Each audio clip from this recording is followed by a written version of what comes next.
ಶ್ರೀ ರಾಧಾ ಮಾಧವ್ ಶ್ರೀ ಗೌರ್ಣಿತ ಶ್ರೀ ಜಗನ್ನಾಥ ಸುಭದ್ರಮಯ್ಯ ಮತ್ತು ಎಲ್ಲ ಆಚಾರ್ಯರುಗಳವರ ಶಿಲ ಪ್ರಭುಪಾದರ ಕೃಪೆಯಿಂದ ಯಾಚನೆ ಮಾಡ್ತಾ ಮತ್ತು ಎಲ್ಲ ವೈಷ್ಣವರ ಅನುಗ್ರಹವನ್ನು ಕೋರ್ತಾ ಇವತ್ತಿನ ಈ ಶ್ರೀಮದ್ ಭಾಗವತ ಮತ್ತು ಉಪದೇಶಾಮೃತ ಇದರ ಮೇಲೆ ನಾವು ಚರ್ಚೆಯನ್ನು ಮಾಡೋಣ.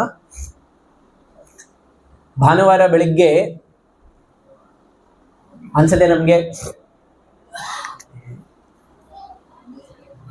ವಾರ ಪೂರ್ತಿ ಕಷ್ಟಪಟ್ಟಿರ್ತೀವಿ, ಒಂದಿನ ಆದ್ರೆ ಸ್ವಲ್ಪ ನಮಗೆ ಸ್ವಲ್ಪ ರಿಲ್ಯಾಕ್ಸ್ ಮಾಡೋಂಥದ್ದು ಅಂತ. ಆದರೆ ತಾವೆಲ್ಲರೂ ಎಷ್ಟು ಬೇರೆಯವರೆಲ್ಲರೂ ರಿಲ್ಯಾಕ್ಸ್ ಮಾಡ್ತಾ ಇರುವಾಗ ನೀವು ಎದ್ದು ಬಂದಿದ್ದೀರಿ, ತುಂಬ ಧನ್ಯವಾದ. IPL ಮ್ಯಾಚ್ ನಡೀತಾ ಇದ್ರು. ಎಷ್ಟು ಜನ IPL ಮ್ಯಾಚ್ ನೋಡಿದ್ರಿ ನಿನ್ನೆ? ಒಬ್ರೆ ಮತ್ತಾರು ನೋಡಿಲ್ಲ?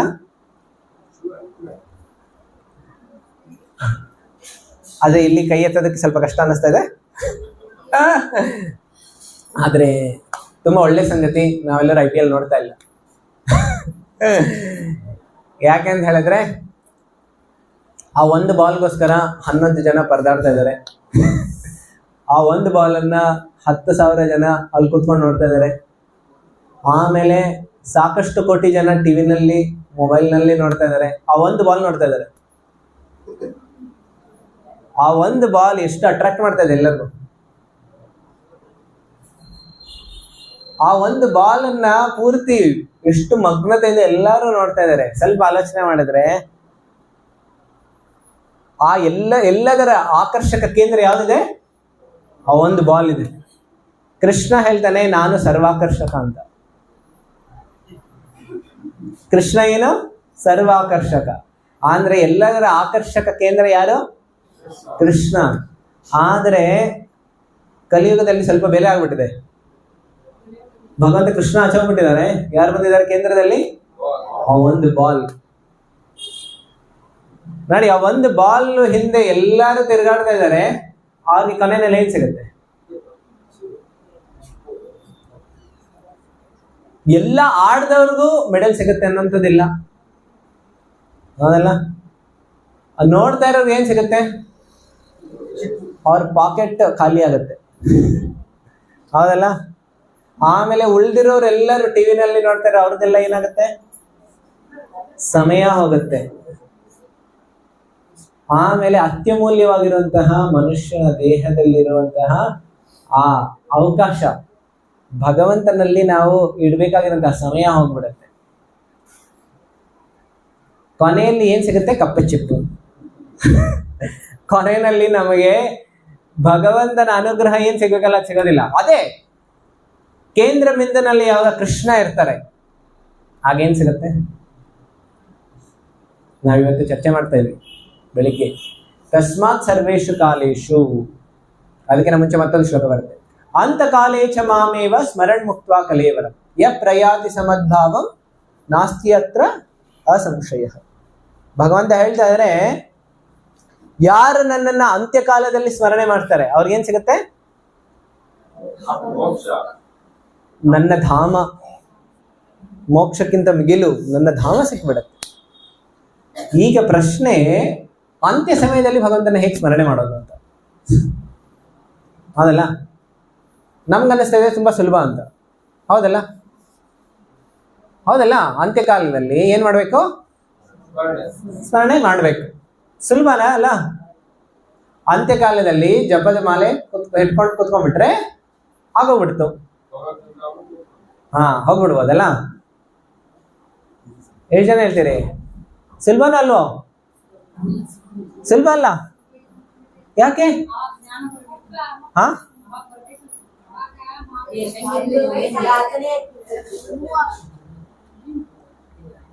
ಈಗ ಒಂದು ಸಣ್ಣ ಅನುಭವ ನಿಮ್ಗೆ ಹೇಳ್ತಿಲ್ಲ.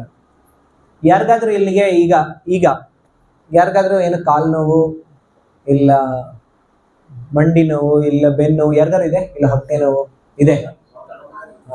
ಈಗ ಪ್ರವಚನ ನಡೀತಾ ಇರುವಾಗ ಎಷ್ಟು ಬಾರಿ ನಮಗೆ ಅನುಭವ ಆಯ್ತು ಕಾಲು ನೋವು ಇರೋದು, ಬೆನ್ನು ನೋವು ಇರೋದು?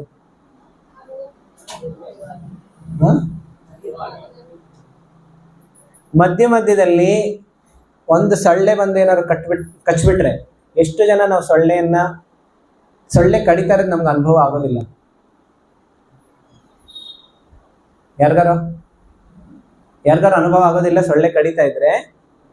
ಇಲ್ಲ ಯಾವ್ದಾದ್ರು ಒಂದು ಚೇಳು ಕಡಿತಾ ಇದ್ರೆ ಅನುಭವ ಆಗೋದಿಲ್ಲ. ನಾವು ಎಷ್ಟು ಮಗ್ನರಾಗಿರ್ತೀವಿ. ಭಾಗವತದಲ್ಲಿನೋ ನಿದ್ದೆನಲ್ಲೋ ಗೊತ್ತಿಲ್ಲ, ಒಟ್ಟಲ್ಲಿ ಮಗ್ನರಾಗಿರ್ತೀವಿ. ಆಗ ನಮಗೆ ಚೇಳು ಕಡಿತಾ ಇದ್ರೂ ಗೊತ್ತಾಗೋದಿಲ್ಲ. ಯಾರ್ದಾರು ಈ ರೀತಿ ಇದೆ? ಸೊಳ್ಳೆ ಕಡಿತಾ ಇದೆ, ಗೊತ್ತೇ ಆಗಿಲ್ಲ ನನಗೆ. ಜಪ ಮಾಡ್ತಾ ಇದೀವಿ, ಸೊಳ್ಳೆಗಳು ಕಡಿತಾ ಇದೆ, ನನಗೆ ಏನು ಪರ್ವೇನೇ ಇಲ್ಲ, ಗೊತ್ತೇ ಆಗ್ತಾ ಇಲ್ಲ. ಆಗತ್ತೆ ಯಾರಿಗಾದ್ರು? ನೋಡಿ, ನಮಗೆ ಒಂದು ಸೊಳ್ಳೆ ಕಡಿತಾ ಇದ್ರೆ ನಮ್ಮ ಮನಸ್ಸು ಭಗವಂತನ ಜಪದಿಂದ ಹರಿಕಥೆಯಿಂದ ಹೋಗ್ಬಿಟ್ಟು ಸೊಳ್ಳೆ ಕಡಿಯೋದ್ರ ಮೇಲೆ ಹೋಗುತ್ತೆ. ಅಂದ್ರೆ ಮೃತ್ಯುವಿನ ಸಮಯದಲ್ಲಿ ಬರೀ ಒಂದು ಸೊಳ್ಳೆ ಅಲ್ಲ, ನಾವು ಹಿಂದಿನ ವಾರ ಚರ್ಚೆ ಮಾಡಿದ್ವಿ, ಚೇಳು, ಒಂದು ಚೇಳಲ್ಲ 40,000 ಚೇಳು. ಆ ಸಮಯದಲ್ಲಿ ಭಗವಂತನ ಜ್ಞಾಪಕ ಬರಬೇಕು ಅಂದ್ರೆ ಹೇಗೆ ಸಾಧ್ಯ? ಒಂದು ಸೊಳ್ಳೆ ಕಡಿತಾ ಇರುವಾಗಲೇ ನಮಗೆ ಭಗವಂತ ಸ್ಮರಣೆ ಮಾಡೋದಕ್ಕೆ ಆಗೋದಿಲ್ಲ, ಇನ್ನು ಚೇಳುಗಳು ಕಡಿತಾ ಇರೋರಿಗೆ ಹೇಗೆ ಭಗವಂತನ ಸ್ಮರಣೆ ಆಗೋದಕ್ಕೆ ಸಾಧ್ಯ ಆಗುತ್ತೆ? ಹಾಗಾದ್ರೆ ಏನ್ ಸೊಲ್ಯೂಷನ್? ಅಂತ್ಯಕಾಲದಲ್ಲಿ ಭಗವಂತನ ಹೇಗೆ ಸ್ಮರಣೆ ಮಾಡೋದು? ಯಾರು ಹೇಳ್ತೀರಿ?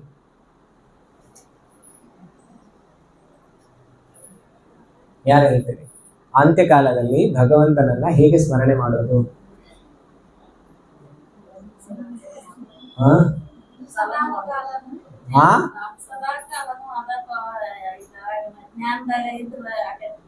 ಸದಾ ಕಾಲದಲ್ಲಿ ಜ್ಞಾನದಲ್ಲಿರ್ಬೇಕು. ಯಾವ ಜ್ಞಾನದಲ್ಲಿರ್ಬೇಕು? ನೋಡಿ, ಈ ಪ್ರಶ್ನೆಗೆ ಉತ್ತರ ಭಗವಂತ ಭಗವದ್ಗೀತೆಯಲ್ಲಿ ಕೊಡ್ತಾರೆ. ಈ ಶ್ಲೋಕ ಆದ ತಕ್ಷಣ ಕೊಡ್ತಾರೆ. ಹೇಳ್ತಾರೆ, ಅಂತಕಾಲೇಚ್ಛ ಮಾಮೇವ, ಅದಾಗಿದ ತಕ್ಷಣ ಕೊಡ್ತಾ ಇದ್ದಾರೆ, ತಸ್ಮಾತ್ ಸರ್ವೇಷು ಕಾಲೇಶು. ಏನು? ನಾವೆಲ್ಲರೂ ಹೇಳಿ ನನ್ನಿಂದ, ತಸ್ಮಾತ್ ಸರ್ವೇಷು ಕಾಲೇಶು ಮಾಮನುಸ್ಮರ ಯುಧ್ಯ ಚ ಮಯಿ ಅರ್ಪಿತ ಮನೋಬುದ್ಧಿರ್ ಮಾಮೇವೈಶ್ಯ ಸಂಶಯಃ.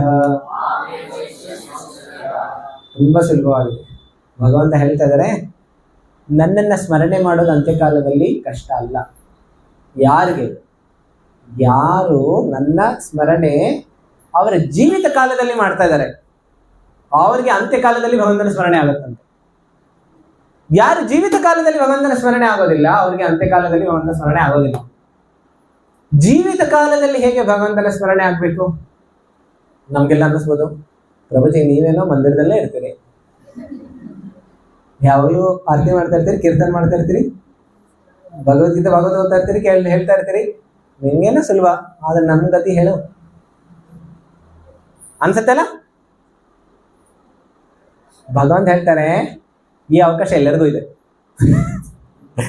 ಅಂತ ಹೇಳಿದ್ರೆ ಮಂದಿರದಲ್ಲೇ ಇರ್ಬೇಕು ಅಂತಲ್ಲ, ನಮ್ಮ ಮನೆಯಲ್ಲಿರುವಂತದ್ದು ಮಂದಿರ ಮಾಡ್ಬೇಕು. ನಾನು ಇದು ಒಂದು ರೀತಿಯಲ್ಲಿ ಇದು ಮನೆನೇ ಅಲ್ಲ, ಮಂದಿರ ಆಗಿದೆ. ಹೇಗೆ ಮಂದಿರ ಆಗಿದೆ? ನಾವು ನಮ್ಮ ಮಾವ ಮಾಡ್ತಾರೆ ಭಕ್ತಿ ಕಾರ್ಯಗಳಿಂದ ಮಂದಿರ ಆಗುತ್ತೆ.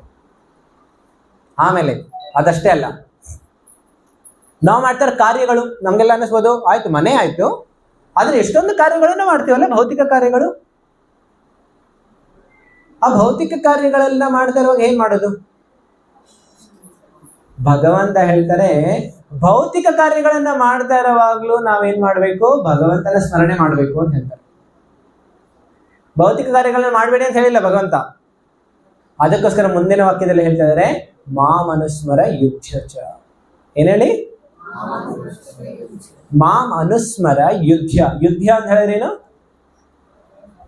ಯುದ್ಧ ಮಾಡಿ ಅಂತ ಹೇಳ್ತಾರೆ. ಯಾರು ಹೇಳ್ತಾರೆ ಅದು? ಕೃಷ್ಣ ಯಾರು ಹೇಳಿದ್ದು? ಭಗವದ್ಗೀತೆನಲ್ಲಿ ಅರ್ಜುನನ್ಗೆ ಹೇಳ್ತಾ ಇದಾರೆ, ಯುದ್ಧ ಮಾಡಿ ಅಂತ ಹೇಳ್ತಾ ಇದಾರೆ. ಅರ್ಜುನ ಹೇಳ್ತಾ ಇದ್ದಾನೆ, ಇಲ್ಲ ನಾನು ಬರೀ ಸ್ಮರಣೆ ಮಾಡ್ಬೇಕು, ನಾನು ಹೋಗ್ತೀನಿ ಹರೇ ಕೃಷ್ಣ ಮಂದಿರಕ್ಕೆ, ನಾನೀಗ ಜಾಬ್ ರಿಟೈರ್ಮೆಂಟ್ ಕೊಡ್ತಾ ಇದ್ದೀನಿ, ಯುದ್ಧ ನೀವೇ ಮಾಡ್ಕೊಳ್ಳಿ, ನಾನು ಈಗ ಇಲ್ಲಿಂದ ಟಿಕೆಟ್ ತಗೊಂಡು ನಾನು ಹೋಗ್ತೀನಿ. ಭಗವಂತ ಹೇಳ್ತಾರೆ, ಇಲ್ಲ, ನೀನು ರಿಟೈರ್ಮೆಂಟ್ ತಗೊಳಕ್ಕೆ ಸಮಯ ಈಗ ಬಂದಿಲ್ಲ, ಈಗ ಸಮಯ ಏನು? ಯುದ್ಧ ಮಾಡುವಂಥದ್ದು. ಸೊ ಅದಕ್ಕೆ ಯುದ್ಧ ಮಾಡಬೇಕು. ಆದ್ರೆ ಭಗವಂತ ಹೇಳ್ತಲ್ಲ, ನೀನು ಕರ್ಮಿಗಳ ರೀತಿ ಯುದ್ಧ ಮಾಡಬೇಡ, ನಾವು ಈ ಜಗತ್ತಿನಲ್ಲಿ ಕೆಲಸ ಮಾಡಬೇಕು, ಆದ್ರೆ ಕರ್ಮಿಗಳ ರೀತಿ ಕೆಲಸ ಮಾಡಬಾರ್ದು. ಭಕ್ತರಿಗೂ ಕರ್ಮಿಗಳಿಗೂ ವ್ಯತ್ಯಾಸ ಇರ್ಬೇಕಲ್ಲ. ಇಲ್ಲ ಅಂದ್ರೆ ನಾವು ಭಕ್ತಿಗೆ ಬಂದು ಏನ್ ಪ್ರಯೋಜನ? ಒಂದು ಪ್ರಯೋಜನ ಇದೆ, ಪ್ರಯೋಜನ ಇಲ್ಲಿ ಪ್ರಸಾದ ಸಿಗುತ್ತೆ ಸಂಡೇ ಅದು ಭಕ್ತಿ ಮಾಡ್ತಾರ ಪ್ರಯೋಜನ ಇಷ್ಟೇ. ಭಕ್ತಿ ಮಾಡೋದ್ ಪ್ರಯೋಜನ ಏನು? ನಾವು ಬೇರೆ ಕಾರ್ಯಗಳು ಮಾಡ್ತಾ ಇರ್ಬೋದು, ಆದ್ರೆ ಇಲ್ಲಿ ಬರುವಾಗ ವ್ಯತ್ಯಾಸ ಏನು ನಮ್ಮಲ್ಲಿ ಆಗತ್ತೆ ಅಂತ ಹೇಳಿದ್ರೆ, ಶಾಸ್ತ್ರ ಹೇಳುತ್ತೆ, ನಾವು ಬರೀ ಭಕ್ತಿಯ ಕಾರ್ಯಗಳನ್ನ ನಮ್ಮ ಬೇರೆ ಬೇರೆ ದೈನಂದಿಕ ಜೀವನದಲ್ಲಿ ಏನಾದ್ರು ಜೋಡಿಸ್ಬಿಟ್ರೆ ನಾವು ಮತ್ತೆ ಏನು ಮಾಡೋದೇ ಬೇಕಿಲ್ಲ. ಆದಷ್ಟೇ ನಮಗೆ ಭಗವಂತ ನಾಮ ಕರ್ಕೊಂಡು ಹೋಗ್ಬಿಡುತ್ತೆ. ಕಾರ್ಯಗಳನ್ನ ಬಿಡಿ ಅಂತ ಹೇಳ್ತಾ ಇಲ್ಲ, ಕಾರ್ಯಗಳಲ್ಲಿ ಜೋಡಿಸಿ ಅಂತ ಹೇಳ್ತಾರೆ. ಬಿಡೋದ್ ಬೇಕಿಲ್ಲ, ಏನ್ ಮಾಡ್ಬೇಕು? ಜೋಡಿಸ್ಬೇಕು. ಯಾರನ್ನ ಜೋಡಿಸ್ಬೇಕು? ಯಾರನ್ನ ಜೋಡಿಸ್ಬೇಕು? ಭಗವಂತನನ್ನ ಜೋಡಿಸ್ಬೇಕು. ಈಗ ನೀವು ಕೇಳ್ಬೋದು, ಹೇಗೆ ಭಗವಂತನ ಜೋಡಿಸೋದು ನಮ್ಮ ಕಾರ್ಯಗಳಲ್ಲಿ? ಮೈ ಅರ್ಪಿತ ಮನೋಬುದ್ಧಿ, ಮನಸ್ಸು, ಬುದ್ಧಿ ಮತ್ತು ನಮ್ಮ ಕಾರ್ಯಗಳನ್ನ ಭಗವಂತನಲ್ಲಿ ಜೋಡಿಸ್ಬೇಕು. ನಮ್ಮ ಇಂದ್ರಿಯಗಳಿಂದ ಎಷ್ಟೊಂದು ಕಾರ್ಯಗಳಾಗ್ತಾ ಇರುತ್ತೆ, ಆ ಕಾರ್ಯಗಳನ್ನ ಭಗವಂತನಿಗೋಸ್ಕರ ಮಾಡ್ಬೋದು. ಮನಸ್ಸಿನಲ್ಲಿ ಎಷ್ಟೊಂದು ಆಲೋಚನೆಗಳು ನಡೀತಾ ಇರುತ್ತೆ, ಆ ಆಲೋಚನೆಗಳಲ್ಲಿ ಏನ್ ಮಾಡ್ಬೇಕು? ಭಗವಂತನನ್ನ ಜೋಡಿಸೋದು. ಬುದ್ಧಿಯಿಂದ ಪ್ಲಾನ್ ಮಾಡ್ತಾ ಇರ್ಬೇಕು. ಈಗ ನಾವು ಯಾವಾಗ್ಲೂ ಪ್ಲಾನ್ ಮಾಡ್ತಾ ಇರ್ತೀವಲ್ಲ ಮನೆಯಲ್ಲಿದ್ದಾಗ, ಈಗ ನಾಳೆ ಏನೆಲ್ಲ ಅಡುಗೆ ಮಾಡಬೇಕು, ಮಾತಾಜಿ ಆ ರೀತಿ ಆಲೋಚನೆ ಮಾಡ್ತಾ ಇದ್ದಾರೆ. ಪ್ರಭುಜೀಸ್ ಎಲ್ಲ ಏನು ಆಲೋಚನೆ ಮಾಡ್ತಾ ಇರ್ತಾರೆ? ಈಗ ಬ್ಯಾಲೆನ್ಸ್ ಕಡಿಮೆ ಆಗ್ಬಿಟ್ಟಿದೆ, ಈಗ ನಾನು ಹೇಗೆ ಜಾಸ್ತಿ ಮಾಡ್ಕೊಳ್ಬೇಕು, ನಂದು ಇಷ್ಟೊಂದು ಖರ್ಚಾಗ್ತಾ ಇದೆ, ಆ ರೀತಿ ಎಲ್ಲ ಆಲೋಚನೆ ಮಾಡ್ತಾ ಇರುತ್ತಲ್ಲ. ಇದು ಸದೈವ ನಡೀತಾ ಇರುತ್ತಲ್ಲ, ಬ್ಯಾಕ್ಗ್ರೌಂಡ್ ಕಮೆಂಟ್ರಿ ನಡೀತಾ ಇರುತ್ತೆ ಮನಸ್ಸಿನಲ್ಲಿ. ಮಾತಾಜೀಸ್ ನಡೀತಾ ಇರುತ್ತೆ, ಮತ್ತೇನು ನಡೀತಾ ಇರುತ್ತೆ? ಕಮೆಂಟ್ರಿ. ಜಪ ಮಾಡುವಾಗಲೇ ಈ ಕಮೆಂಟ್ರಿ ಸ್ಟಾರ್ಟ್ ಆಗುತ್ತಲ್ಲ. ಜಪದ ಒಳಗಡೆ ಕೈ ಹಾಕಿದ ತಕ್ಷಣ ಕಮೆಂಟ್ರಿ ಸ್ಟಾರ್ಟ್ ಆಗುತ್ತೆ ಮನಸ್ಸಿಂದ. ಆ ಕಮೆಂಟ್ರಿ ಒಳಗಡೆ ನಾವು ಕೃಷ್ಣನನ್ನ ಜೋಡಿಸ್ಬಿಟ್ರೆ, ಈಗ ಮಾತಾಜೀಸ್ಗೆಲ್ಲ ಅನ್ನಿಸ್ತಾ ಇರುತ್ತೆ ಅಡುಗೆ ಮಾಡಬೇಕು ಅಂತ ಮನೆಯಲ್ಲಿ. ಈಗ ನಾವು ಇಲ್ಲಿದೆಯಲ್ಲ ಅಡುಗೆ ಮನೆ, ಆ ಅಡುಗೆ ಮನೆಯನ್ನು ನಾವು ಯೋಚನೆ ಮಾಡ್ತಾ ಇದ್ರೆ ಆಗೇನಾಗುತ್ತೆ? ಅದು ಕೃಷ್ಣ ಸೇವಾ ಆಗೋಗ್ಬಿಡುತ್ತೆ. ಪ್ರಭುಜೀಸ್ಗೆ ನಾವು ನಮ್ಮ ಸತ್ಸಂಗ ಕೇಂದ್ರದ ಬಗ್ಗೆ ಆಲೋಚನೆ ಮಾಡ್ತಾ ಇದ್ರೆ, ಓ ಇಲ್ಲಿ ಇಷ್ಟೇ ಭಕ್ತರು ಬಂದಿದ್ದಾರೆ, ಇವತ್ತು ಭಾನುವಾರ ಆಯ್ತು, ಇನ್ನೂ ಭಕ್ತರು ಬರಬೇಕು, ಪ್ರಚಾರ ಹೇಗೆ ಜಾಸ್ತಿ ಮಾಡಬೇಕು, ಹೇಗೆ ಇನ್ನೂ ಹೆಚ್ಚು ಕಾರ್ಯಗಳನ್ನ ಹೇಗೆ ಮಾಡಬೇಕು, ಈ ರೀತಿ ನಾವೆಲ್ಲ ಯೋಚನೆ ಮಾಡ್ತಾ ಇದ್ರೆ ಏನಾಗುತ್ತೆ ನೋಡಿ, ಬರೀ ಚೇಂಜ್ ಮಾಡಬೇಕು ಅಷ್ಟೇ. ಭಕ್ತಿಯ ಮುಖಾಂತರ ಮುಕ್ತಿ ಸಿಗೋದು ತುಂಬಾ ಸುಲಭ, ಜ್ಞಾನದ ಮುಖಾಂತರ ಮುಕ್ತಿ ಸಿಗೋದು ತುಂಬಾ ಕಷ್ಟ. ಮುಕ್ತಿ ಭಕ್ತಿಯ ಮುಖಾಂತರ ತುಂಬಾ ಸುಲಭವಾಗಿ ಸಿಕ್ಬಿಡುತ್ತೆ, ಆದ್ರೆ ಭಕ್ತಿಯ ಪಥದಲ್ಲಿ ಇರೋದು ಕಷ್ಟ ಆಗತ್ತೆ. ನೋಡಿ ಭಕ್ತಿ ಎಷ್ಟು ಸುಲಭ ಇದೆ, ಹೌದಲ್ಲ? ಭಕ್ತಿ ಮಾಡ್ಬೇಕಂದ್ರೆ ಏನೆಲ್ಲ ಮಾಡ್ಬೇಕು? ನೀವೆಲ್ಲರೂ ಹೇಳಿ, ಏನೆಲ್ಲ ಮಾಡ್ಬೇಕು ಭಕ್ತಿ ಮಾಡ್ಬೇಕು ಅಂತ ಹೇಳಿದ್ರೆ? ಸಂಡೇ ಫೀಸ್ಟ್ ಬರಬೇಕು, ಸೇವಾ ಮಾಡಬೇಕು, ಆಮೇಲೆ ಸಂಘ ಮಾಡಬೇಕು, ಹರೇ ಕೃಷ್ಣ ಮಹಾಮಂತ್ರ ಜಪ ಮಾಡಬೇಕು, ಮತ್ತೆ ಆಯ್ತು ನಿಯಮಗಳನ್ನ ಪಾಲನೆ ಮಾಡಬೇಕು. Very good. ಈಗ ಇದೆಲ್ಲ ಕಷ್ಟನಾ? ಅರಣ್ಯದಲ್ಲಿ ಹೋಗಿ ತಪಸ್ಸೆ ಮಾಡುವಂತ ಅಷ್ಟು ಕಷ್ಟ ಇದೆಯಾ ಇದು? ಆದ್ರೂ ಇಷ್ಟು ಸುಲಭ ಇದ್ರು ಯಾಕೆ ಮಾಡೋದಕ್ಕೆ ಆಗ್ತಾ ಇಲ್ಲ? ಏನ್ ಅಬ್ಸ್ಟ್ರಕ್ಷನ್ ಬರ್ತದೆ, ಏನ್ ಅಡಚಣೆಗಳು ಬರ್ತದೆ ಭಕ್ತಿ ಮಾಡೋದಕ್ಕೆ? ಸುಧಾಮಾತ ಹೇಳ್ತಾರೆ, ಹೇಳಂದ್ರೆ ಏನು ಅಡಚಣೆ?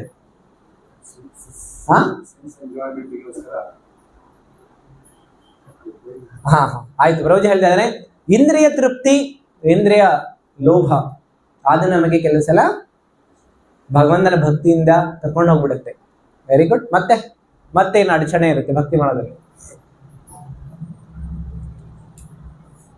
ನನ್ಗೆ ಅನಿಸ್ತದೆ ಯಾರಿಗೂ ಅಡಚಣೆನೇ ಇಲ್ಲ, ಹಾಗೆ ತುಂಬಾ ಚೆನ್ನಾಗಿ ಬಿಂದಾಸ್ ನಡೀತಾ ಇದೆ.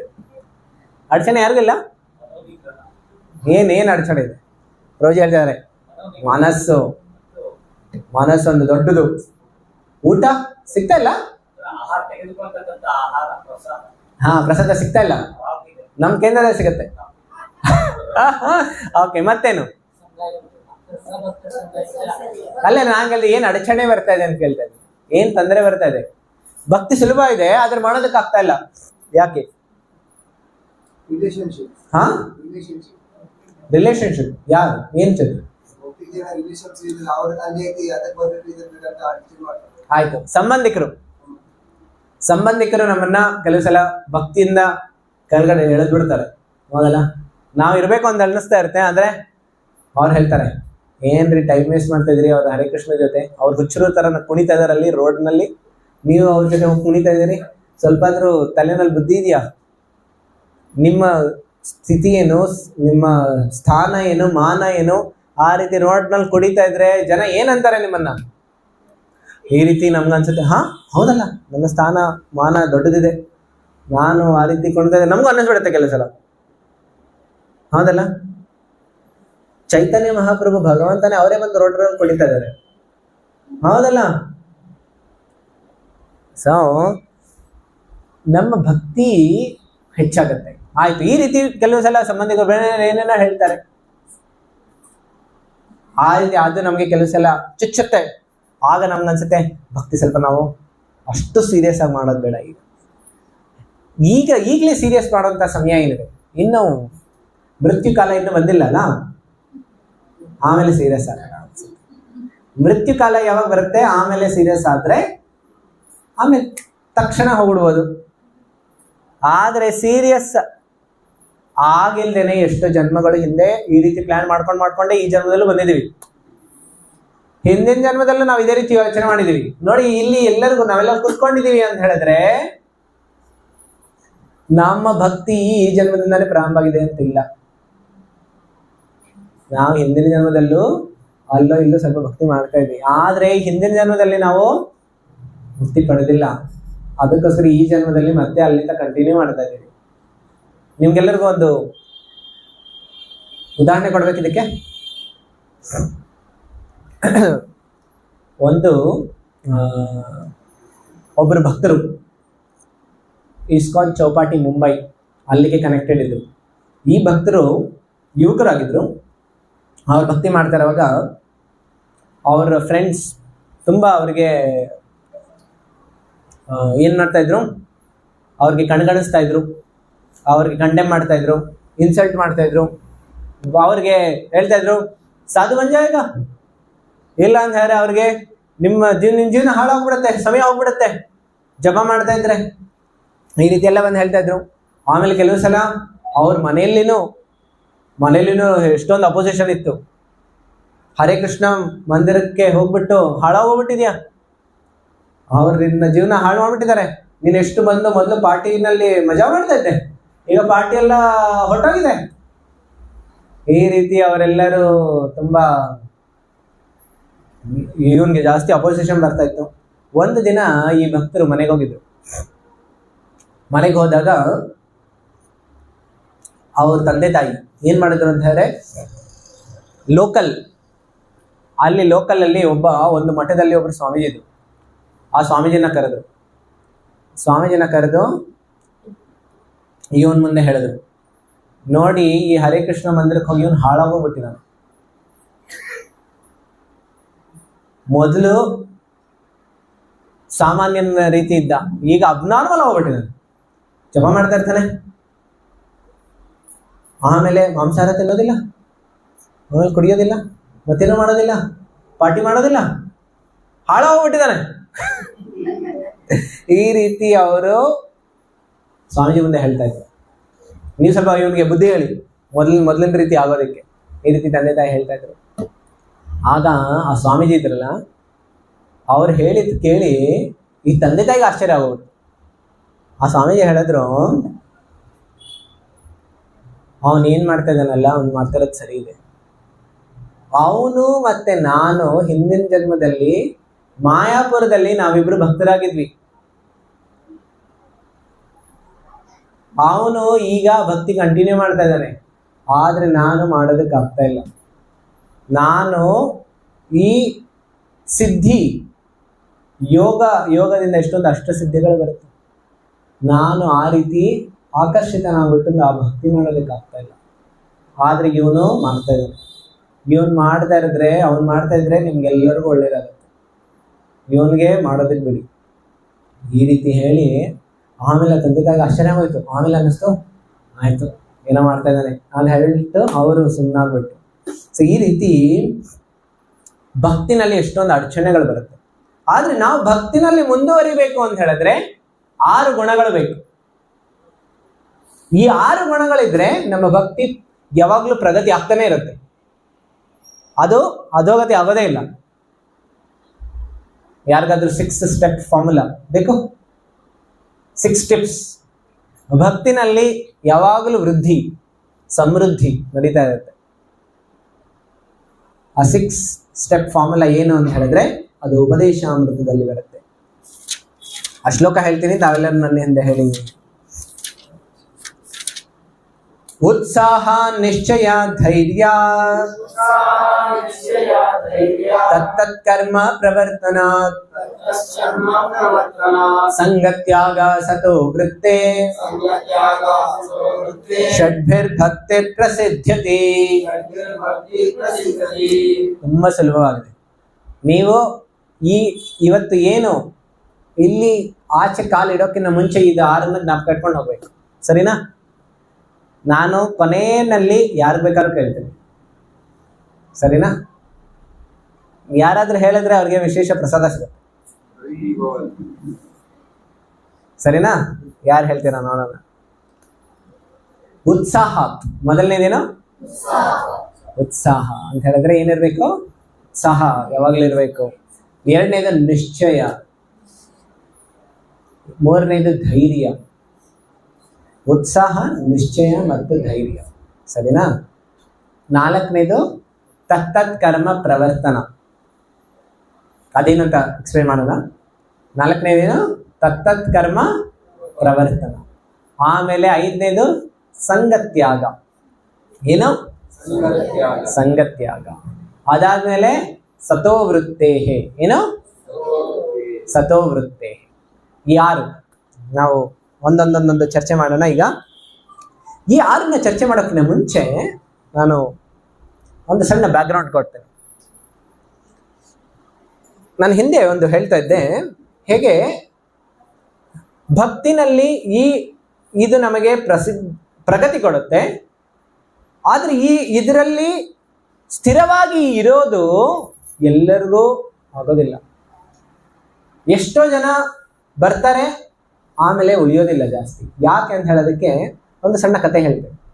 ಒಂದು ದಿನ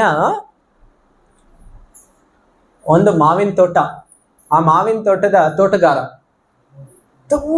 ಆ ಮಾವಿನ ತೋಟ ಹೇಗಿತ್ತು ಅಂತ ಹೇಳಿದ್ರೆ ತುಂಬಾ ರಸಭರಿತವಾಗಿರುವಂಥದ್ದು. ಆಮೇಲೆ ಸುಗಂಧ ಬರ್ತಾ ಇರುವಂತಹ ಮಾವಿನ ಹಣ್ಣುಗಳನ್ನ ಅವನು ಎಲ್ಲ ಒಂದು ಬುಟ್ಟಿನಲ್ಲಿ ಹಾಕೊಂಡು ಒಂದು ದೂರದ ಪ್ರದೇಶದಲ್ಲಿ ಬಂದು ಅವನು ಅಲ್ಲಿನ ಕೆಲವು ಜನ ಎಲ್ಲ ಇದ್ರು.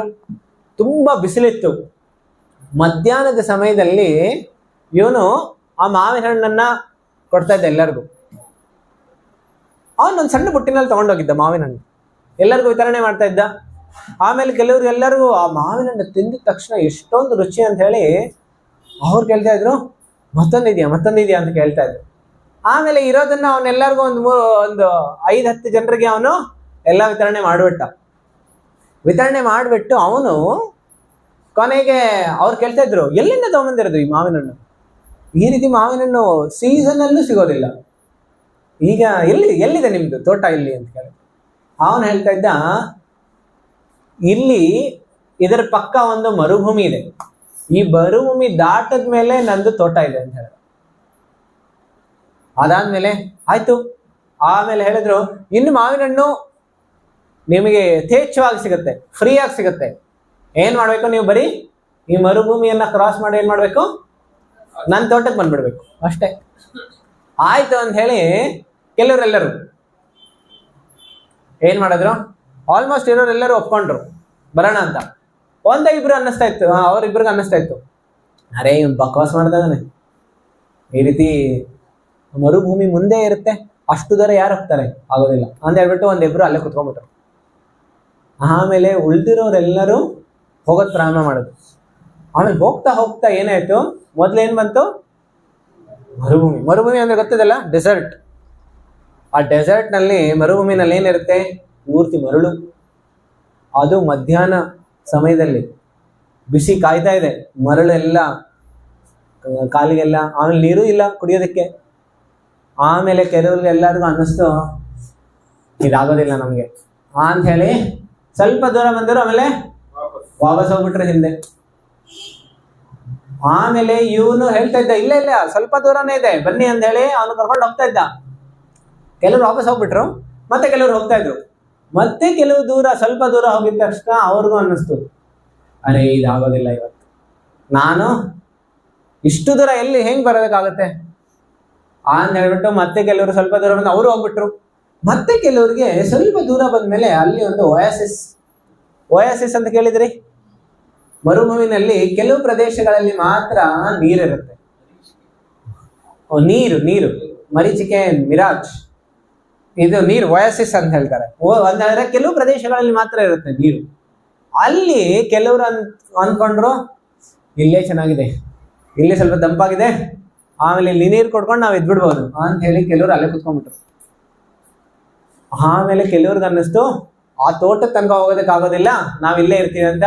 ಅವ್ರು ನೀವು ಹೋಗಿ ಅಂತ ಹೇಳಿಟ್ಟು ಅವ್ರ ಮುಂದೆ ಕಳಿಸ್ಬಿಟ್ರು.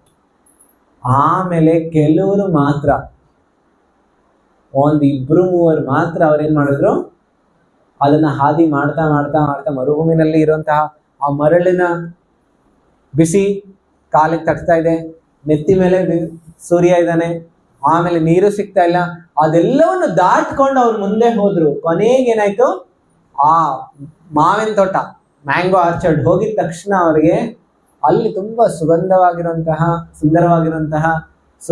ಆಮೇಲೆ ಸುಗಂಧ ಬರ್ತಾ ಇದೆ, ರಸಭರಿತವಾಗಿರುವಂತಹ ಮಾವಿನ ಹಣ್ಣನ್ನ ತಿಳ್ಕೊಂಡು ಅವರು ಸದಾಕಾಲ ಆ ಮಾವಿನ ತೋಟದಲ್ಲೇ ಇದ್ರು. ಈಗ ಶಾಸ್ತ್ರ ಹೇಳುತ್ತೆ, ಇದೇ ರೀತಿ ನಮ್ಮೆಲ್ಲರ ಭಕ್ತಿಯ ಜೀವನ ಇದೇ ರೀತಿ ಅಂತ ಹೇಳ್ತಾರೆ. ಏನು? ನಮ್ಮೆಲ್ಲರ ಭಕ್ತಿ ಜೀವನ ಯಾವ ರೀತಿ ಇದೆ? ಇದೇ ರೀತಿ ಇದೆ. ಏನು? ಬರೋವಾಗ ಎಷ್ಟು ಜನ ಇರ್ತಾರೆ? ಬಹಳ ಜನ ಇರ್ತಾರೆ. ನೀವು ಅಡ್ವರ್ಟೈಸ್ಮೆಂಟ್ ಮ್ಯಾಂಗೋ ಕೊಡುವಾಗ ಎಷ್ಟೋ ಜನ ಇರ್ತಾರೆ. ಆಮೇಲೆ ನಾವ್ ಯಾವಾಗ ಹೇಳ್ತೀವಿ, ಜಪ ಮಾಡಿ, ಭಕ್ತರ ಸಂಘ ಮಾಡಿ, ಸ್ವಲ್ಪ ನಿಯಮಗಳನ್ನ ಪಾಲನೆ ಮಾಡಿ, ಆಗ ಏನ್ ಹೇಳ್ತಾರೆ, ನೀವು ಅಲ್ಲೇ ಇರಿ, ನಾವ್ ಇಲ್ಲೇ ಇರ್ತೀವಿ. ಆದ್ರೆ ನಮ್ ಕೈಲಿ ಆಗೋದಿಲ್ಲ. ನಾವ್ ಯಾವಾಗ್ಲಾರು ಒಂದ್ಸಲ ಜನ್ಮಾಷ್ಟಮಿ ಒಂದ್ಸಲ ಬರ್ತೀವಿ, ನೋ ಪ್ರಾಬ್ಲಮ್. ಅಭಿಷೇಕ ಮಾಡ್ತೀವಿ, ಆಮೇಲೆ ಸ್ವಲ್ಪ ಪ್ರಸಾದ ತಗೊಳ್ತೀವಿ, ಒಂದ್ಸಲ ನೋ ಪ್ರಾಬ್ಲಮ್. ಆದ್ರೆ ನಿಯಮ ಪೂರ್ವಕವಾಗಿ ಯಾವಾಗ್ಲೂ ಮಾಡಿ ಅಂತ ಹೇಳಿದ್ರೆ ಅದು ನಮ್ಗೆ ಆಗೋದಿಲ್ಲ. ಈಗ ಇದು ಮೊದಲನೇ ಫಿಲ್ಟರ್. ಎರಡನೇ ಫಿಲ್ಟರ್ ಏನಾಯ್ತು? ನೆಕ್ಸ್ಟ್ ಏನಾಯ್ತು? ಜನ ಕಡಿಮೆ ಆದ್ರು. ಯಾಕೆ ಕಡಿಮೆ ಆಯ್ತು? ಬಿಸಿಲು ಮತ್ತು ಮರಳಿನ ಬಿಸಿಯನ್ನ ತಡ್ಕೊಳ್ಳೋದಕ್ಕಾಗಿಲ್ಲ. ನೋಡಿ, ಭಕ್ತಿ ಮಾಡ್ತಾ ಇರುವಾಗ ಕೆಲವರಿಗೆ ಪ್ರಾರಂಭನೇ ಮಾಡಿದ್ರು, ಆಯ್ತು ಜಪ ಮಾಡ್ತೀವಿ, ಸಂಕಲ್ಪ ತಗೊಂಡ್ರು. ಆದ್ರೆ ಭಕ್ತಿ ಮಾಡ್ತಾ ಇರುವಾಗ ಮನಸ್ಸಿನಿಂದ ತೊಂದರೆ ಬರೋದು ಪ್ರಾರಂಭ ಆಯ್ತು, ಆಮೇಲೆ ಕುಟುಂಬದಿಂದ ತೊಂದರೆ ಬರೋದು ಪ್ರಾರಂಭ ಆಯ್ತು, ಆಮೇಲೆ ಸಮಾಜದಿಂದ ತೊಂದರೆ ಬರೋದು ಪ್ರಾರಂಭ ಆಯ್ತು. ಆಗ ಏನಾಗುತ್ತೆ? ಆಗ ನಮ್ಗನ್ಸತ್ತೆ ಆಗೋದಿಲ್ಲ, ಆಮೇಲೆ ಮತ್ತೆ ಯೂಟರ್ನ್ ತಗೊಂಡು ಮತ್ತೆ ವಾಪಸ್ ಹೋಗ್ಬಿಡ್ತಾರೆ. ನೋಡಿ, ಭಕ್ತಿಯ ಜೀವನದಲ್ಲಿ ಮುಂದುವರಿತಾ ಇದ್ದಾರೆ ಅಂತ ಹೇಳಿದ್ರೆ ವರ್ಷ ಆದ್ಮೇಲೆ ಪ್ರತಿದಿನ ಅವರ ಉತ್ಸಾಹ ಕಡಿಮೆ ಆಗದೆ ಮುಂದುವರಿತಾ ಇದ್ದಾರೆ ಅಂತ ಹೇಳಿದ್ರೆ ನಿಜವಾಗ್ಲಿಯೂ ಏನಿರ್ಬೇಕು? ಆ ದೃಢತೆ. ಸೊ ಅದಕ್ಕೋಸ್ಕರ ಈಗ ಮತ್ತೆ ಕೆಲವರು ಈ ರೀತಿ ಅಡಚಣೆ ಬಂದು ಕೆಲವರು ಹೋಗ್ಬಿಟ್ರು, ಮತ್ತೆ ಕೆಲವರು ಪರಿಶ್ರಮ ಪಡ್ತಾ ಇದ್ರು. ಆದ್ರೆ ಆ ತೊಂದರೆಗಳು ಕೆಲವು ಸಲ ತುಂಬಾ ಜಾಸ್ತಿ ಅನ್ನಿಸ್ತು, ಮತ್ತೆ ಕೆಲವರು ಬಿಟ್ಟು ಹೋಗ್ಬಿಟ್ರು. ಮತ್ತೆ ಕೆಲವರಿಗೆ ಆ ಓಯಾಸಿಸ್ ನೀರ್ ಕಾಣಿಸ್ತು, ಮತ್ತೆ ಕೆಲವರು ಅಲ್ಲೇ ಕುತ್ಕೊಂಡ್ಬಿಟ್ರು. ಅದೇನದು? ಓಯಾಸಿಸ್ ಏನು? ವಾಟರ್. ನಮ್ಮ ಭಕ್ತಿಯ ಮಾರ್ಗದಲ್ಲಿ ಏನು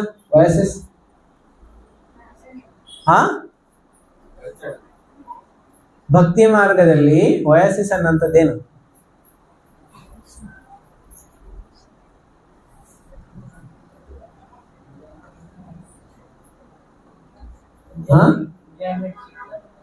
ಏನು ಒಯಾಸಿಸ್? ಕೆಲವು ಸಲ ಭಕ್ತಿ ಮಾಡ್ತಾ ಇರುವಾಗ ಎಷ್ಟೊಂದು ಸಿದ್ಧಿಗಳು ಸಿಕ್ಬಿಡುತ್ತೆ.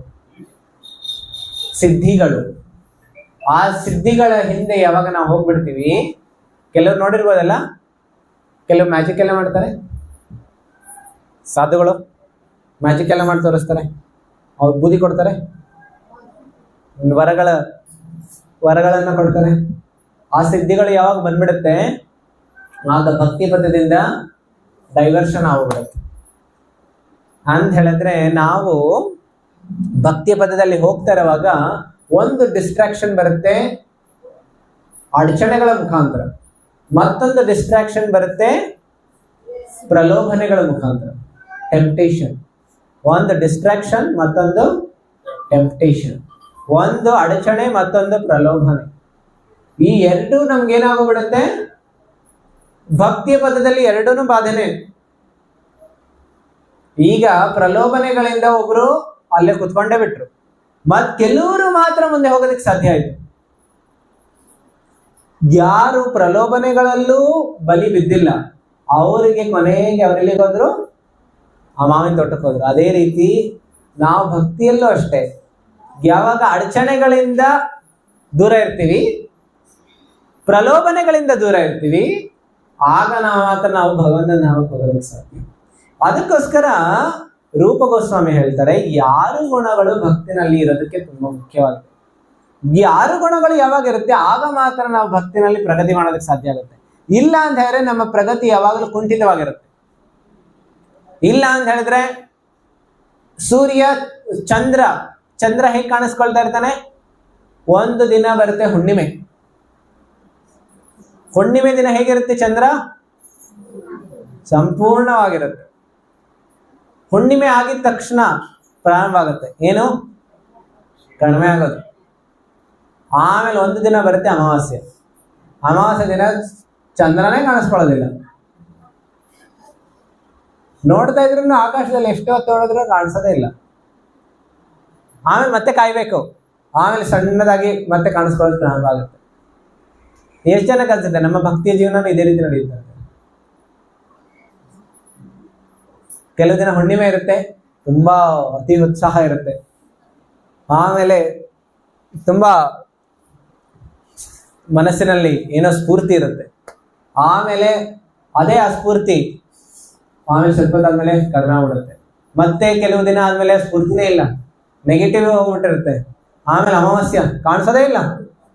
ಕೆಲವು ತಿಂಗಳುಗಳಾಗೋಗ್ಬಿಟ್ಟಿರುತ್ತೆ, ಭಕ್ತರೇ ಇಲ್ಲ. ಆಮೇಲೆ ಮತ್ತೆ ಬರುತ್ತೆ, ಆಮೇಲೆ ಸ್ವಲ್ಪ ಮತ್ತೆ ಕಾಣಿಸ್ಕೊಳ್ಳೋಕೆ ಪ್ರಾರಂಭ ಆಗುತ್ತೆ. ಆಮೇಲೆ ಮತ್ತೊಮ್ಮೆ ಪೂರ್ತಿ ಹುಣ್ಣಿಮೆ. ಜನ್ಮಾಷ್ಟಮಿ ಬಂದಾಗ ಪೂರ್ತಿ ಹುಣ್ಣಿಮೆ ಬರುತ್ತೆ. ಜನ್ಮಾಷ್ಟಮಿ ಮುಗ್ದಿದ ತಕ್ಷಣ ಗೌರ ಪೂರ್ಣಿಮಾ ತನಕ ಚಂದ್ರಗ್ರಹಣ ಅಲ್ಲ, ಗೌರ ಪೂರ್ಣಿಮಾ ಗ್ರಹಣ ಅಂದ್ರೆ ಚಂದ್ರನ ಕಾಣಿಸೋದಿಲ್ಲ. ಅಲ್ಲಿ ತನಕ ಪೂರ್ತಿ ಅಮಾವಾಸ್ಯ ಬಂದ್ಬಿಡುತ್ತೆ.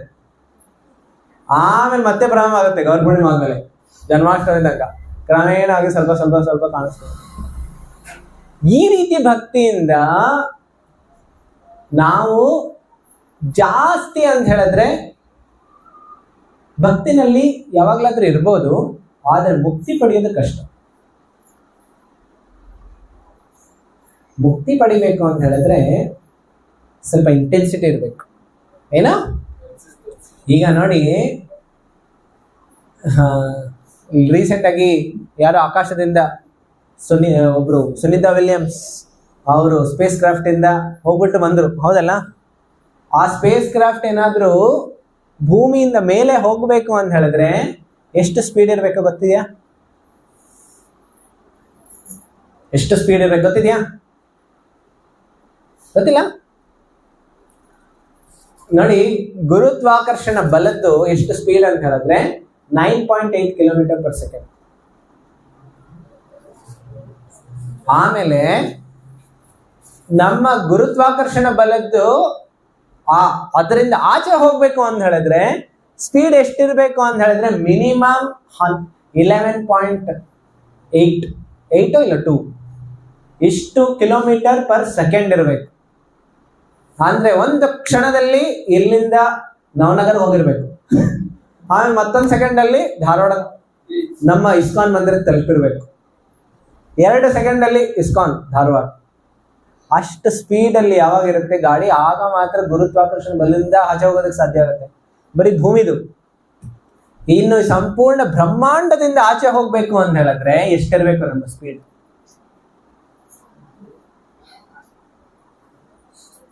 ಅದಕ್ಕೋಸ್ಕರ ಶಾಸ್ತ್ರ ಹೇಳುತ್ತೆ ಬರೀ ಈ ಸ್ಪೀಡ್ ಅಂತ ಹೇಳಿದ್ರೆ ಓಡೋ ಸ್ಪೀಡ್ ಅಲ್ಲ, ಭಕ್ತಿನಲ್ಲಿ ಸ್ಪೀಡ್ ಇರಬೇಕು.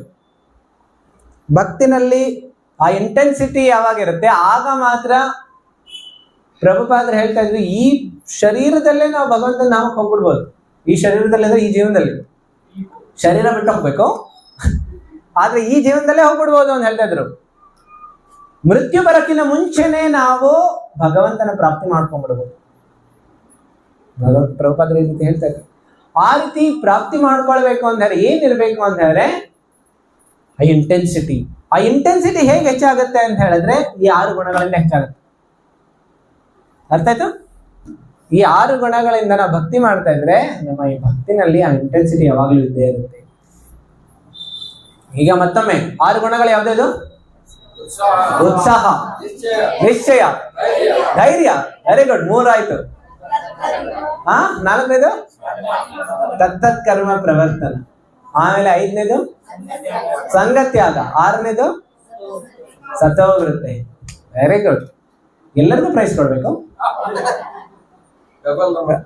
ಸೊ ಈಗ ಉತ್ಸಾಹ ಅಂತ ಹೇಳಿದ್ರೆ ಏನು? ಪ್ರಭುಪಾದರು ಬರೀತಾರೆ ಉತ್ಸಾಹ ನೋಡಿ, ತುಂಬಾ ಅದ್ಭುತವಾಗಿ ಪ್ರಭುಪಾದರು ಬರೀತಾರೆ.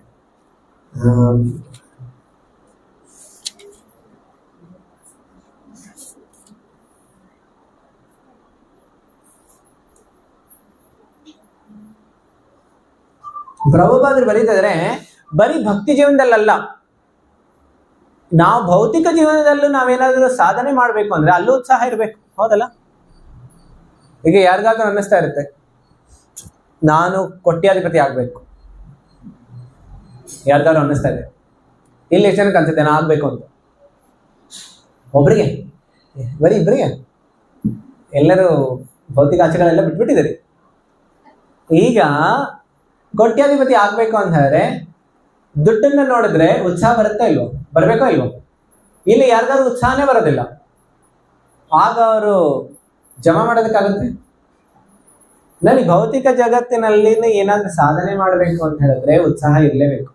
ಉತ್ಸಾಹ ಇಲ್ಲ ಅಂತ ಹೇಳಿದ್ರೆ ನಿರುತ್ಸಾಹಿಯರಾಗೋಗ್ಬಿಟ್ರೆ ಏನು ಸಾಧನೆ ಆಗೋದಿಲ್ಲ. ಇನ್ನು ಭಕ್ತಿಯ ಜೀವನದಲ್ಲಿ ಇನ್ನೂ ಹೆಚ್ಚಿರ್ಬೇಕು. ಒಂದು ಉದಾಹರಣೆ ಕೊಡ್ತೇನೆ. ಹರಿದಾಸ್ ಠಾಕೂರ್ ಕೇಳಿದಿರಿ? ಎಷ್ಟು ಜನ ಕೇಳಿದ್ದಾರೆ ಹರಿದಾಸ್ ಠಾಕೂರ್ ಹೆಸರು? ಹರಿದಾಸ್ ಠಾಕೂರ್ ಏನಕ್ಕೆ ವಿಶೇಷ? ಹರೇ ಕೃಷ್ಣ ಮಹಾಮಂತ್ರದ ಜಪ ಮಾಡೋದ್ರಲ್ಲಿ. ಅವರು ಪ್ರತಿದಿನ 16 ರೌಂಡ್ ಜಪ ಮಾಡ್ತಾ ಇದ್ರು. ಎಷ್ಟು?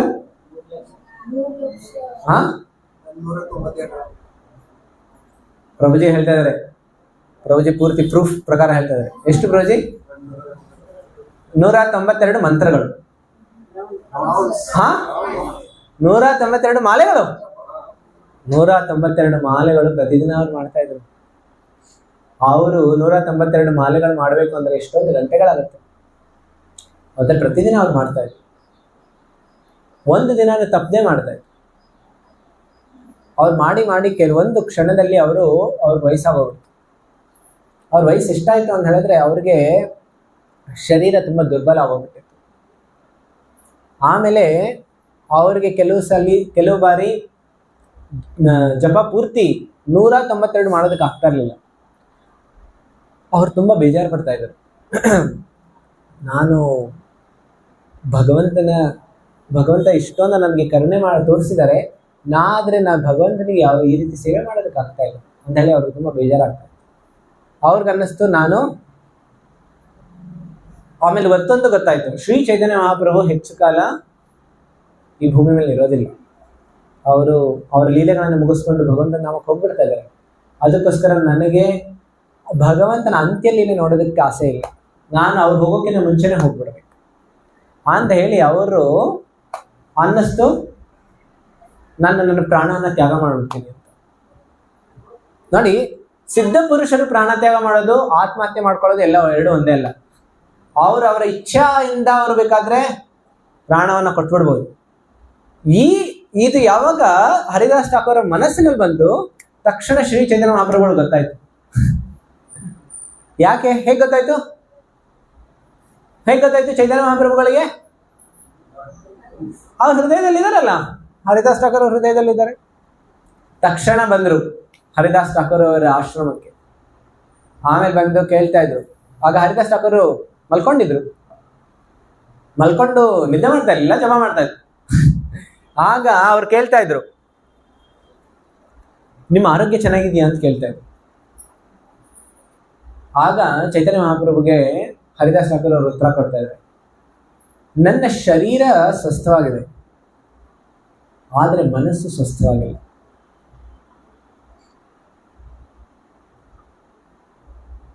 ಆಕ್ಚುಲಿ ಅವರು ಶರೀರ ಅಸ್ವಸ್ಥವಾಗಿತ್ತ, ಮನಸ್ಸು ಅಸ್ವಸ್ಥವಾಗಿತ್ತ? ಶರೀರ ಅಸ್ವಸ್ಥವಾಗಿತ್ತು, ಮನಸ್ಸು ಸ್ವಸ್ಥವಾಗೇ ಇತ್ತು, ಹೌದಲ್ಲ? ಅದಕ್ಕೋಸ್ಕರ ಅವ್ರು ಜಪ ಮಾಡ್ತಾರೆ. ಆದ್ರೆ ಅವ್ರು ಹೇಳ್ತಾ ಇದಾರೆ, ನನ್ನ ಶರೀರ ಸ್ವಸ್ಥವಾಗಿದೆ, ಮನಸ್ಸು ಸರಿ ಇಲ್ಲ. ಆಮೇಲೆ ಚೈತನ್ಯ ಮಹಾಪ್ರಭು ಯಾಕೇನಾಯ್ತು ಅಂತ ಕೇಳಿದ್ರು. ಹೇಳ್ತಾ ಇದ್ರು, ನನ್ನ ಜಪದ ನಾನೇನು ಸಂಕಲ್ಪ ಮಾಡಿದ್ದೀನಿ ಅದು ಪೂರ್ತಿ ಆಗ್ತಾ ಇಲ್ಲ.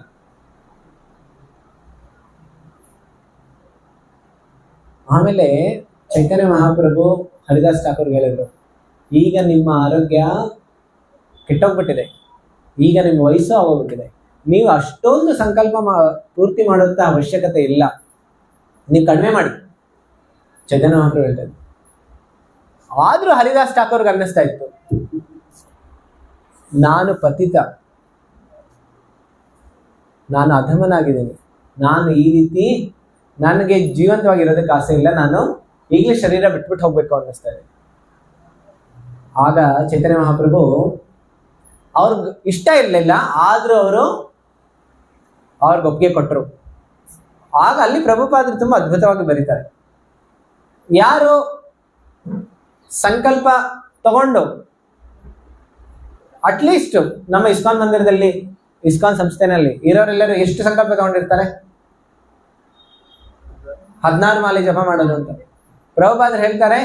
ಅಟ್ಲೀಸ್ಟ್ ಯಾರು 16 ಮಾಲೆ ಜಪ ಮಾಡೋದಕ್ಕೆ ಆಗ್ತಾ ಇಲ್ಲ, ಆಗ ಅವ್ರು ತಿಳ್ಕೊಳ್ಬೇಕು ನನ್ನ ಮನಸ್ಸು ಅಸ್ವಸ್ಥವಾಗಿದೆ ಅಂತ.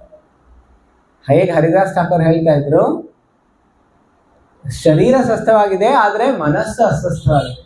ನಾವು ಯಾವಾಗ ನಮ್ಮ ಭಕ್ತಿಯ ಸಂಕಲ್ಪ ಮಾಡೋದಕ್ಕಾಗೋದಿಲ್ಲ, ನಮ್ಗೇನ್ ಅನ್ನಿಸ್ಬೇಕು? ನನ್ನ ಮನಸ್ಸು ಅಸ್ವಸ್ಥವಾಗಿದೆ ಅಂತ. ಹೌದಲ್ಲ? ಮನಸ್ಸು ಅಸ್ವಸ್ಥವಾಗಿದ್ರೆ ನಮ್ಮ ಭಕ್ತಿ ಆಗೋದಿಲ್ಲ. ಶರೀರ ಚೆನ್ನಾಗಿದ್ರೆ ನೋ ಪ್ರಾಬ್ಲಮ್. ಕೆಲವು ಸಲ ಶರೀರ ಸರಿ ಇರುತ್ತೆ, ಆದ್ರೂ ಮನಸ್ಸು ಯಾವಾಗ ಸರಿ ಇರೋದಿಲ್ಲ, ಆಗ್ಲೂ ಭಕ್ತಿ ಆಗೋದಿಲ್ಲ. ಹೌದಲ್ಲ? ನಂಗೆ ಇವತ್ತು ಬೇಜಾರಾಗ್ತಾ ಇದೆ, ನಾನು ಸತ್ಸಂಗಕ್ಕೆ ಹೋಗೋದಿಲ್ಲ. ಮನಸ್ಸು ಬೇಜಾರಾಗಿದೆ, ಅದಕ್ಕೋಸ್ಕರ ಸತ್ಸಂಗಕ್ಕೆ ಹೋಗ್ಬೇಕು. ಆಗ ಬೇಜಾರಿಂದ ಆಚೆ ಬರೋದಕ್ಕೆ ಸಾಧ್ಯ ಆಗತ್ತೆ. ಕೆಲವು ಸಲ ನಮ್ಗೆ ಅನ್ಸುತ್ತೆ ನನಗೆ ಈಗ ಮನಸ್ಸು ಬರ್ತಾ ಇಲ್ಲ ಅಂತ. ಆದ್ರೆ ನಮ್ಮ ಮನಸ್ಸು ಸರಿ ಮಾಡೋದಕ್ಕೇನೆ ಮಂದಿರ ಇದೆ. ಮಂದಿರ ಅಂತ ಹೇಳಿದ್ರೇನು? ದಿರ ಅಂದ್ರೆ ಮನಸ್ಸು ಸರಿ ಮಾಡೋದಕ್ಕೆ ಇರೋದು ಮಂದಿರ. ಅದಕ್ಕೋಸ್ಕರ ಈ ರೀತಿ ಹೇಳ್ತಿದ್ರು. ಆದ್ರೆ ಉತ್ಸಾಹ ಕೊನೆಯ ಕ್ಷಣ ತನಕನೂ ಇತ್ತು. ಅಂದ್ರೆ ನಾವು ಉತ್ಸಾಹ ಕಳ್ಕೊಳ್ಬಾರ್ದು.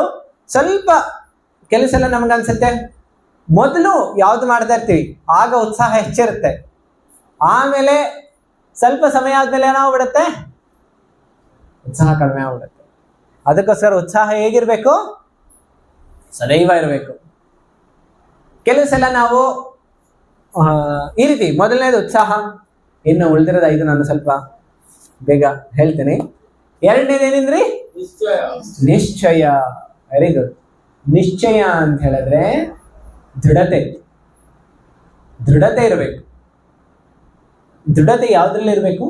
ದೃಢತೆ, ವಿಶ್ವಾಸ ಯಾವ್ದ್ರಲ್ಲಿ ಇರಬೇಕು? ಭಗವಂತನಲ್ಲಿ ಯಾವಾಗಲೂ ವಿಶ್ವಾಸ ಇರಬೇಕು. ಕೆಲವು ಸಲ ನಮಗೆ ಜಗತ್ತಿನ ಸನ್ನಿವೇಶಗಳು ಭಗವಂತನಲ್ಲಿ ಇಲ್ಲ ಭಕ್ತಿಯ ಮಾರ್ಗದಲ್ಲಿ ಸಂಶಯವನ್ನು ಉಂಟು ಮಾಡುತ್ತೆ. ಭಕ್ತಿ ಮಾಡ್ತಾ ಇರ್ತೀವಿ, ನಮ್ಗನ್ಸುತ್ತೆ ನಾನು ಇದೇ ಮಾಡ್ಬೇಕಾ ಇಲ್ಲ ಬೇರೆ ಎಷ್ಟೊಂದು ಮಾರ್ಗಗಳು ಇದೆ, ಎಷ್ಟೊಂದು ಮಾಡ್ಬೋದಲ್ಲ, ಭಕ್ತಿ ಮಾಡ್ಬೇಕು ಅಂದ್ರೆ ಇದೊಂದೇನೆ ಇರೋದು. ಇಲ್ಲ ಅಂತ ಹೇಳಿದ್ರೆ ಭಕ್ತಿ ಮಾಡ್ತಾ ಇರ್ತೀವಿ, ಪರಂಪರೆನಲ್ಲಿ ಭಕ್ತಿ ಮಾಡ್ತಾ ಇರ್ತೀವಿ, ಆದ್ರೆ ಕೆಲವು ಸಲ ಭಗವಂತನಲ್ಲಿ ವಿಶ್ವಾಸ ಕಳ್ಕೊಂಡ್ಬಿಡ್ತೀವಿ. ಯಾಕೆಂತ ಹೇಳಿದ್ರೆ ನಮಗೆ ಜೀವನದಲ್ಲಿ ಏನೋ ಕಷ್ಟ ಬಂದ್ಬಿಡ್ತು, ನಾನು ಇಷ್ಟು ಭಕ್ತಿ ಮಾಡ್ತಾ ಇದ್ರು ಭಗವಂತ ಯಾಕೆ ಕಷ್ಟ ಪಡ್ತಾ ಇದ್ದಾನೆ, ಈ ರೀತಿ ಅನ್ನಿಸ್ಬಿಟ್ಟು ಏನಾಗ್ಬಿಡುತ್ತೆ, ವಿಶ್ವಾಸ ಹೋಗ್ಬಿಡುತ್ತೆ. ಅದಕ್ಕೋಸ್ಕರ ದೃಢತೆ ಅಂತ ಹೇಳಿದ್ರೆ ಏನು, ಅವಶ್ಯ ರಕ್ಷಿಬೆ ಕೃಷ್ಣ. ಎಲ್ಲರೂ ಹೇಳಿ, ಎಲ್ಲರೂ ಜೋರಾಗಿ ಹೇಳಿ. ಅಂದ್ರೆ ಅರ್ಥ ಏನು, ಅವಶ್ಯ ರಕ್ಷಿಬೆ ಕೃಷ್ಣ ಅಂದ್ರೆ ಅರ್ಥ ಏನು?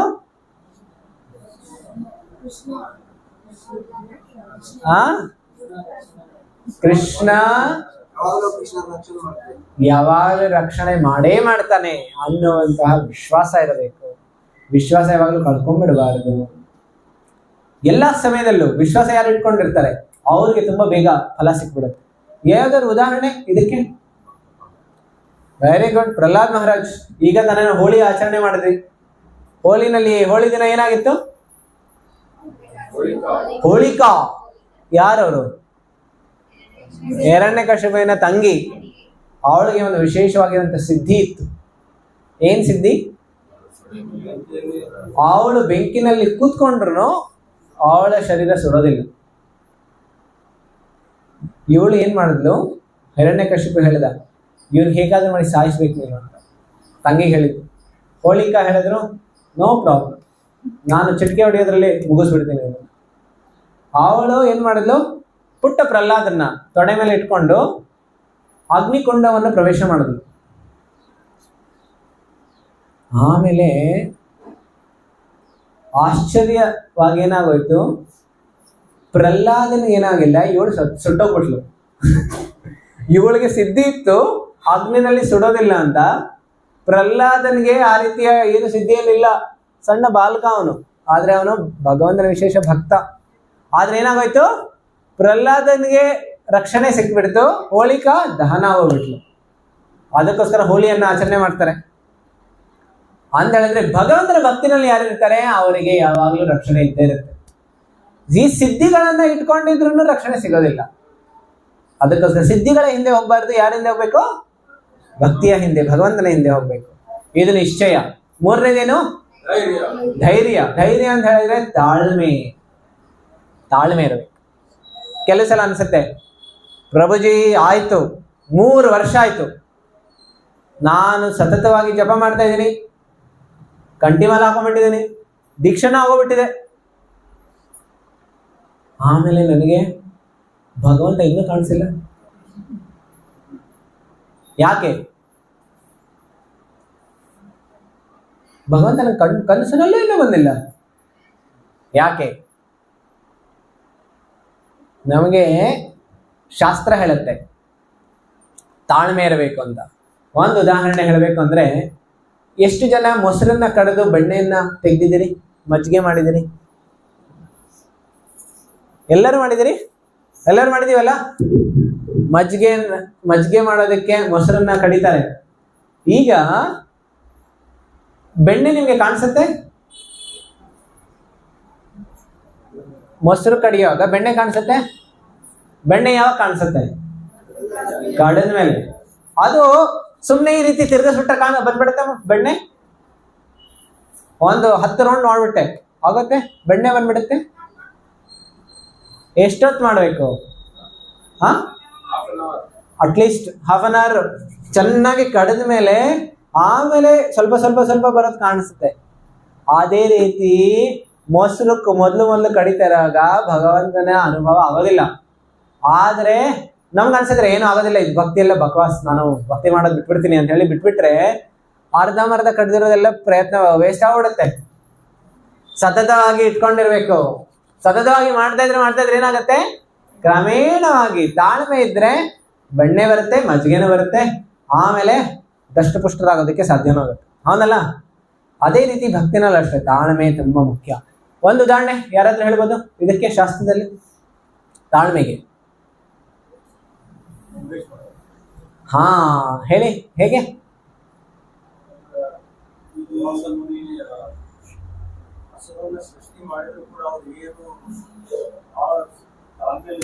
Very good.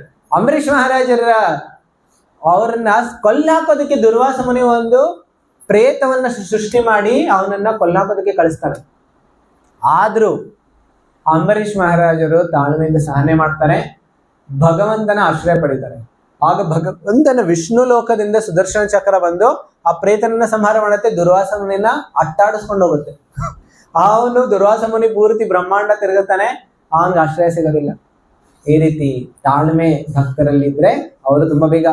3 ಆಯ್ತು. 4ನೇದೇನು? ತತ್ತತ್ ಕರ್ಮ ಪ್ರವರ್ತನ. ತತ್ತತ್ ಕರ್ಮ ಪ್ರವರ್ತನ ಅಂದ್ರೆ ಅರ್ಥ ಏನು? ನಿಯಮಗಳನ್ನ ಪಾಲನೆ ಮಾಡಬೇಕು. ಯಾವ ನಿಯಮಗಳನ್ನ ಪಾಲನೆ ಮಾಡಬೇಕು? 4 ನಿಯಮಗಳನ್ನ ಪಾಲನೆ ಮಾಡಬೇಕು. ಪ್ರಭುಪಾದರು ಹಾಕೊಟ್ಟಿದ್ದಾರೆ. ಆ 4 ನಿಯಮಗಳನ್ನ ಪಾಲನೆ ಮಾಡಿದ್ರೆ ನಾವು ಶುದ್ಧ ಭಕ್ತರಾಗ್ಬಿಡ್ತೀವಿ, ಹೌದಲ್ಲ? ಆ 4 ನಿಯಮಗಳನ್ನ ಪಾಲನೆ ಮಾಡಿದ್ರೆ ನಾವು ಶುದ್ಧ ಭಕ್ತರಾಗ್ತೀವಿ. ಎಲ್ಲರಿಗೂ ಅನ್ನಿಸ್ತದೆ, ಪ್ರಭುಜಿ ನಮ್ಗೆ ಹೊಟ್ಟೆ ಹಸಿತದೆ, 5 ನಿಮಿಷದಲ್ಲಿ ನಾನು ಭರ್ತಿ ಮಾಡ್ತೇನೆ. ಈಗ ನಮಗೆ ಶುದ್ಧ ಭಕ್ತರಾಗೋದಕ್ಕೆ 4 ನಿಯಮಗಳಿಂದ ನಾವು ಶುದ್ಧ ಭಕ್ತರಾಗೋದಕ್ಕೆ ಸಾಧ್ಯ ಆಗತ್ತೆ? 4 ನಿಯಮಗಳೆಲ್ಲ ಯಾವ್ದು? ಜೂಜು ಆಡ್ಬೇಕು, ಜೂಜು ಆಡ್ಬೇಕು, ಜೂಜು ನಿಷಿದ್ಧ. ಆಮೇಲೆ ಮಾಂಸಾಹಾರ ನಿಷಿದ್ಧ. ಆಮೇಲೆ ಕುಡಿತ, ಮದ್ಯಪಾನ, ಆಮೇಲೆ ಅನೈತಿಕ ಸಂಬಂಧಗಳು ಇರಬಾರದು ಅಂತ ಹೇಳ್ತಾರೆ. ಇದರಿಂದೆಲ್ಲ ಏನಾಗತ್ತೆ? ನಾವು ಮನುಷ್ಯರಾಗ್ತೀವಿ. ಆದ್ರೆ ಶುದ್ಧ ಭಕ್ತರಾಗೋದಿಕ್ಕೆ ಹರೇ ಕೃಷ್ಣ ಮಹಾಮಂತ್ರ ಜಪನ ಮಾಡ್ಬೇಕು, ಭಕ್ತಿಯ ನಿಯಮಗಳನ್ನ ಪಾಲನೆ ಮಾಡ್ಬೇಕು. ಭಕ್ತಿಯ ನಿಯಮಗಳನ್ನ ಪಾಲನೆ ಮಾಡ್ತಾ ಮಾಡ್ತಾ ಆಮೇಲೆ ಈ 4 ನಿಯಮಗಳನ್ನ ಪಾಲನೆ ಮಾಡ್ತಾ ಮಾಡ್ತಾ ಏನಾಗ್ಬೋದು? ಅದೇ ತತ್ತತ್ ಕರ್ಮ ಪ್ರವರ್ತನ. ಆಮೇಲೆ 6ನೇದೇನು? 5ನೇದೇನು? ಸಂಗತ್ಯಾಗ. ಸಂಗತ್ಯಾಗ ಅಂತ ಹೇಳಿದ್ರೆ ಭೌತಿಕ ಸಂಘದಿಂದ ದೂರ ಇರಬೇಕು. ಎಲ್ಲಿ ತನಕ ನಮ್ಮ ಭೌತಿಕ ಸಂಘ ಇಟ್ಕೊಂಡಿರ್ತೀವಿ ಅಲ್ಲಿ ತನಕ ಭಕ್ತಿನಲ್ಲಿ ಪ್ರಗತಿ ಆಗೋದಿಲ್ಲ. ನಾವು ಗಮನಿಸ್ಬೋದು. ಭೌತಿಕ ಜನರ ಸಹವಾಸದಲ್ಲಿ ರುಚಿ ಇರುತ್ತೆ, ಭೌತಿಕ ಮಜಾನಲ್ಲಿ ರುಚಿ ಇರುತ್ತೆ, ಭೌತಿಕ ಸಮಾರಂಭಗಳಲ್ಲಿ ಅಲ್ಲಿ ಯಾವಾಗ ನಮ್ಮ ಮನಸ್ಸು ಇರುತ್ತೆ ಅಲ್ಲಿ ತನಕ ಆಧ್ಯಾತ್ಮಿಕದಲ್ಲಿ ರುಚಿ ಬರೋದಿಲ್ಲ. ಎಷ್ಟೇ ಪ್ರಯತ್ನ ಮಾಡಿದ್ರು ಬರೋದಿಲ್ಲ. ಅದಕ್ಕೋಸ್ಕರ ಹೇಳ್ತಾರೆ ಸಂಗತ್ಯಾಗ ತುಂಬಾ ಮುಖ್ಯ. ದುಷ್ಟರ ಸಂಘದಿಂದ ದೂರ ಇರಬೇಕು, ಭೌತಿಕ ಜನರ ಸಂಘದಿಂದ ದೂರ ಇರಬೇಕು. ಆಮೇಲೆ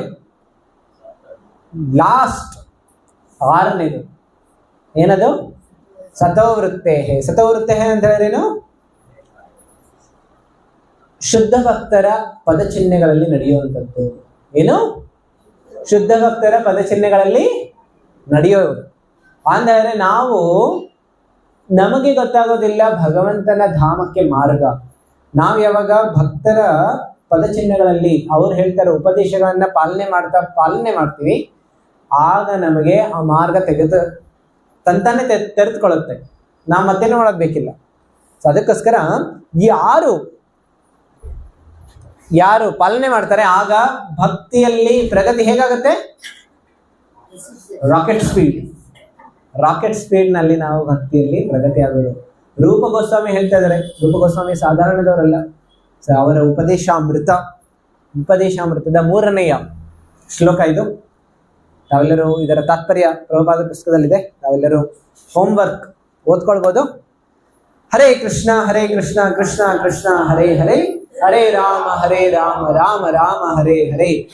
ग्रंथराज श्रीमद् भागवतम की जय, श्री उपदेशामृत की जय, श्रील रूप गोस्वामी की जय, श्रील प्रभुपाद की जय.